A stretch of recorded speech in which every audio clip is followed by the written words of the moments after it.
బాపట్లపల్లి జిల్లా చీరాలలో నామినేషన్ల పరిశీలనలో ఉత్కంఠ నెలకొంది. మాజీ ఎమ్మెల్యే ప్రస్తుత కాంగ్రెస్ పార్టీ అభ్యర్థి ఆమంచి కృష్ణమోహన్ నామినేషన్ పెండింగ్ లో ఉంది. కాంగ్రెస్ పార్టీ అభ్యర్థి కృష్ణమోహన్ స్వతంత్ర అభ్యర్థి నామినేషన్ల పరిశీలన పెండింగ్ లో ఉంచినట్లు ఆర్ఓ తెలిపారు. చీరాలలో మొత్తం 23 మంది అభ్యర్థుల నుండి 39 నామినేషన్లను అందినట్లు ఆయన తెలిపారు. పెండింగ్ లో ఉన్న నామినేషన్లకు సంబంధించి సమర్పించిన అఫిడవిట్లో సమాచారం సరిగ్గా లేదని, ఆమంచితో పాటు మరో అభ్యర్థికి నోటీసులు జారీ చేసినట్టు తెలిపారు. 39 నామినేషన్ పేపర్స్లో 23 మంది అభ్యర్థులకు సంబంధించినటువంటి నామినేషన్ పేపర్స్ వచ్చినాయి. దాంట్లో రెండు నామినేషన్ పేపర్స్ చెప్పాను. ఐఎన్సీ క్యాండిడేట్ ఒక ఆయన, తర్వాత ఇంకొక వ్యక్తి ఏంటంటే ఇండిపెండెంట్ క్యాండిడేట్.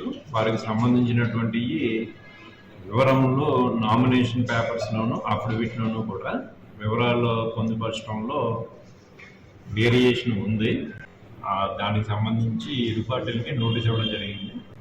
కాబట్టి ఆ వేరియేషన్ దానికోసం ఏంటంటే అది ఎవరైతే నోటరీ చేశారో వారికి సంబంధించినటువంటి వివరాలు తీసుకోవడం కోసం ఆ నామినేషన్ స్కూల్ కూడా డిఫర్ చేయడం జరిగింది.